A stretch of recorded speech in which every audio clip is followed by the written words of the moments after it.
श्री शिवाय नमस्तुभ्यम। हमारे channel SP भक्ति रस में आपका स्वागत है। हमारे जीवन में जब परेशानियां आती हैं, दुख आते हैं, कष्ट आते हैं, तो हम अनेक उपाय करते हैं अपने कष्ट को दूर करने के लिए, लेकिन हम ये समझ नहीं पाते कि गलती कहाँ हो रही है।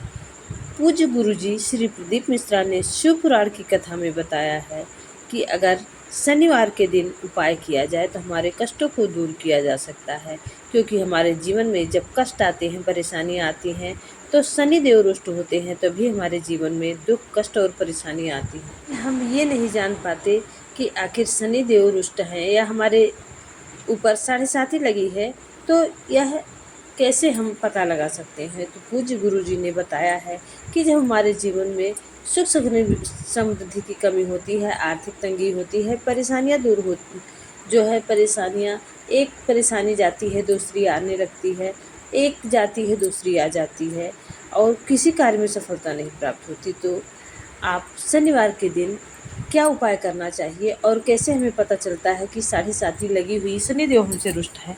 पूज्य गुरु जी द्वारा सुनिए इस कथा में, और जो भी आपके जीवन में कष्ट है, परेशानियां हैं, उसे दूर करें। प्लीज़ इससे पहले चैनल को सब्सक्राइब करने, वीडियो को लाइक करिएगा और कमेंट में श्री शिवाय नमस्तुभ्यम अवश्य ही लिखिएगा, और चैनल को सब्सक्राइब करके वीडियो को ज़्यादा से ज़्यादा शेयर करिएगा। आप सभी स्वस्थ रहें, सुख समृद्धि से भरपूर रहें। और भोलेनाथ जीवन में परेशानियां हैं, आर्थिक तंगी है, एक परेशानी जाती है दूसरी आ जाती है, तो इसका विशेष उपाय गुरु जी ने बताया है। और परेशानियां क्यों आती हैं, शनिदेव हमसे रुष्ट हैं, यह कैसे, हमें इसकी जानकारी कैसे प्राप्त हो, यह हम कैसे समझ पाएँ। तो प्लीज़ वीडियो को पूरा ज़रूर देखिएगा और लाइक शेयर सब्सक्राइब करिएगा। हर हर महादेव। तुलसी का क्यारा है तो तुलसी महारानी हमें ये बता देती है कि हमारे घर में सुख आने वाला है कि दुख आने। जैसे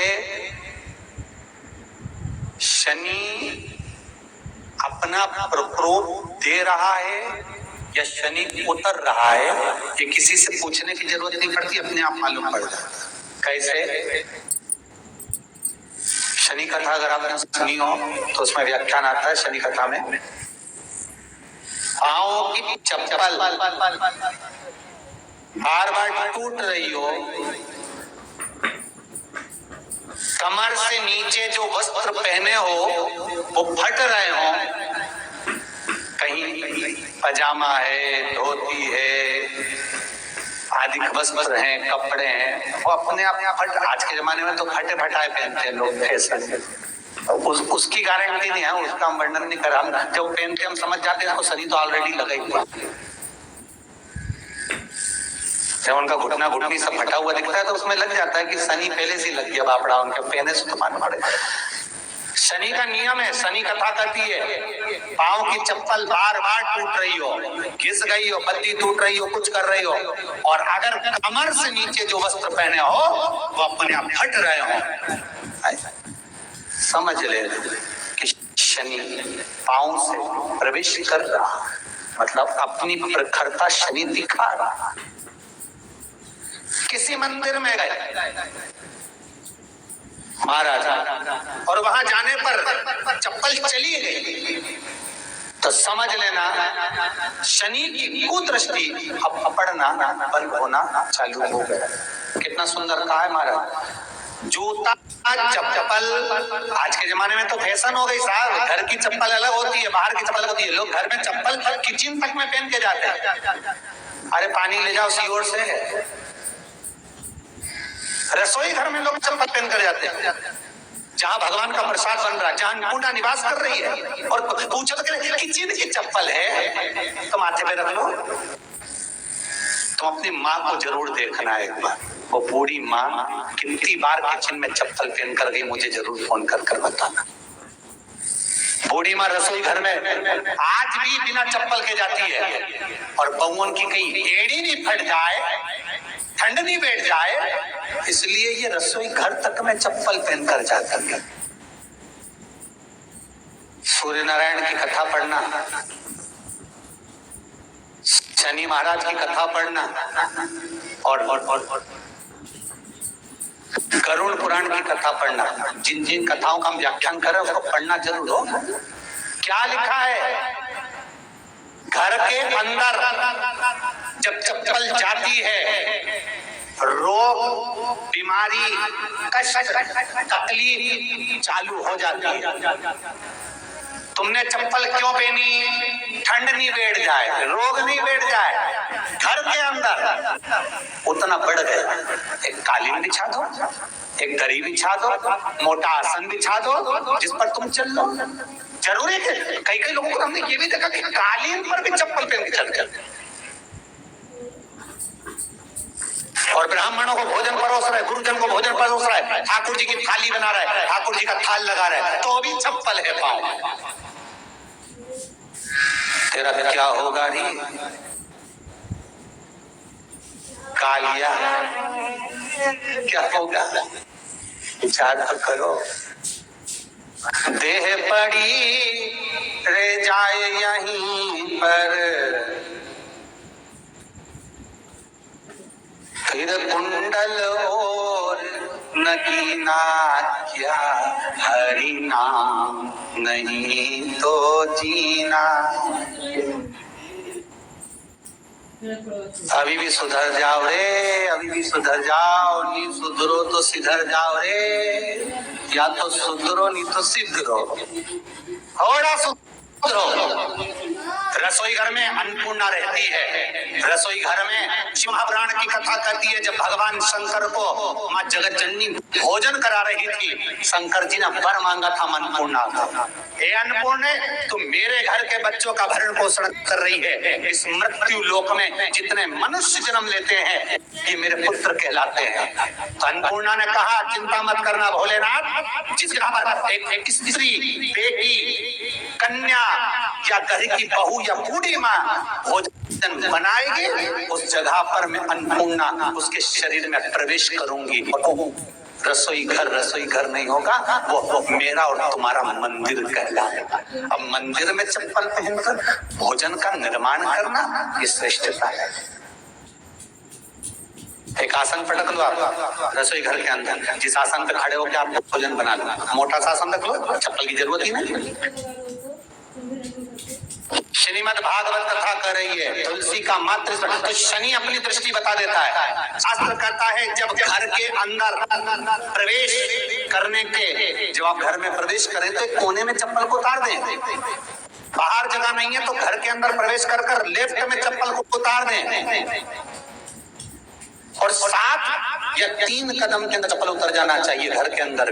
और उसके बाद अगर चप्पल अंदर प्रवेश कर रही है तो राहु केतु शनि के साथ प्रवेश करते हैं, जिसके घर में बीमारी कभी पीछा नहीं छोड़ती। शनि कथा, सूर्य की कथा का स्मरण करिए, आपको मालूम है, पहचान हो जाता है। महाराज तुलसी बता देती है कि आपके घर की दशा क्या है। बार बार जल डालने के बाद भी तुलसी सूख रही है, बार बार आप पूजन कर रहे हैं, पाठ कर रहे हैं, तो भी तुलसी के दल सूख रहे हैं। तुलसी बता देगी कि तुम्हारे घर में तकलीफ आने वाली है, कष्ट आने वाला है, सूख रही है। किसी ने जरूर कुछ ना कुछ ऐसा है कि इसमें घर में तकलीफ आएगी, तुमने लगाया फिर सूखी, फिर लगाया फिर। तुलसा महारानी बता देती है कि कष्ट है, और जिस गमले की तुलसा घेर घमोर हो, फलित हो, आनंद में हो, तो उस घर में फिर दुख नहीं आता, समृद्धि भी खुद बढ़ती है। जिन शंकर भगवान को आप जल चढ़ाते हो, जिन ठाकुर जी से आप लाड लड़ाते हो, जिन भगवान कृष्ण का आप स्मरण करते हो, राधा रानी का आप नाम जाप करते हो, जिस परमात्मा का आप भजन कर रहे हो, कीर्तन कर रहे हो, नाम जाप कर रहे हो, नाम स्मरण कर रहे हो, उससे तुम्हारा एक संबंध होना चाहिए, एक रिश्तेदारी होना चाहिए। और उससे जब तुम्हारा कोई संबंध रहेगा, उससे जब तुम्हारी कोई रिश्तेदारी रहेगी, तो उस रिश्तेदारी में जैसे ही आपके प्राण छूटे, और छूटते से ही आप जब गए तो जाते ही आप कहोगे कि कृष्ण से मेरा ये संबंध है, वो मेरा पुत्र, वो मेरा भाई, वो मेरा बेटा, वो मेरा सगा, वो मेरा रिश्तेदार, वो मेरा कुटुंबी, वो मेरा पुत्र। जब कहोगे तो तुरंत प्रवेश हो जाए। महाराज भगवान से संबंध होना चाहिए। कई लोग भगवान को सवेरे से रिझाने बैठते हैं तो भगवान को बनी बनाई बात कहते हैं। ये पाठ कर लो, ये पाठ कर लो, ये पाठ कर लो, ये स्तुति कर लो, सारा बना बनाया। तुमने अपने दिल से कौन सी स्तुति गाई? तुमने अपने दिल से कौन सा भगवान को निवेदन करा, कौन सा नमन करा? बस सवेरे उठना है, नहाना है, भगवान के सामने जाना है, भगवान को नहलाना है, कपड़े पहनाना है, अगरबत्ती लगाना है, थोड़ा सा शक्कर का भोग लगाना। इतने सारे देवी देवता, शंकर जी, राम जी, गणेश जी, सारे देवता, और 2 खुरमा लेके, तो 1 बालूशाही लेके, 2 मठरी लेकर आ गए, 1 मठरी लेकर आ गए, और भगवान को इतनी सी कटोरी में रख रख। अब बोले, कई लोगों से पूछा, इतनी सी कटोरी में 1 मठरी, 1 खुरमा, और रोज मठरी खुरमा एक साथ नहीं रखती। वो तो आज दिन मठरी का फूल भोग लगा दिया, कल खुरमे का लगाई, परसों गुजिया का, परसों पपड़िया का, कोई डब्बे में भरे भराए रखे, और 1 लड्डू रोज लगा देगी इतना बड़ा। तो पूछा, इतना सा लड्डू और इतने सारे भगवान कैसे खाते होंगे? तो क्या भाव से जी द्वारा बताए गए उपाय तो हमने से कहा, तुम अगर हम भगवान उपाय करते हैं, और गुरु जी ने बहुत ही मार्मिक ढंग से विस्तार से वर्णन किया है कि शनिदेव रुष्ट होते हैं तो हमारे जीवन में कौन कौन से कुप्रभाव आते हैं, क्या क्या लक्षण होते हैं, जिससे हम पता चल सके कि शनिदेव हमसे रुष्ट हैं और हमारे जीवन में दुख कष्ट क्यों आ रहे हैं। तो आपको कथा अच्छी लगी हो तो प्लीज़ चैनल को सब्सक्राइब कीजिएगा, वीडियो को लाइक कीजिएगा, ज़्यादा से ज़्यादा शेयर करिएगा। शनिवार के दिन अगर आप कुछ नहीं कर सकते तो प्रातः काल में जैसे आप पूजा पाठ करते हैं तो पीपल के वृक्ष के नीचे एक सरसों के तेल का दीपक अवश्य ही प्रज्वलित करें। 1 लोटा जल चढ़ाए, थोड़ा सा तेल जो ले लें और थोड़ा मिश्री ले लें। तेल, मिश्री, चावल, फूल, अक्षत जैसे पूजा की जाती है।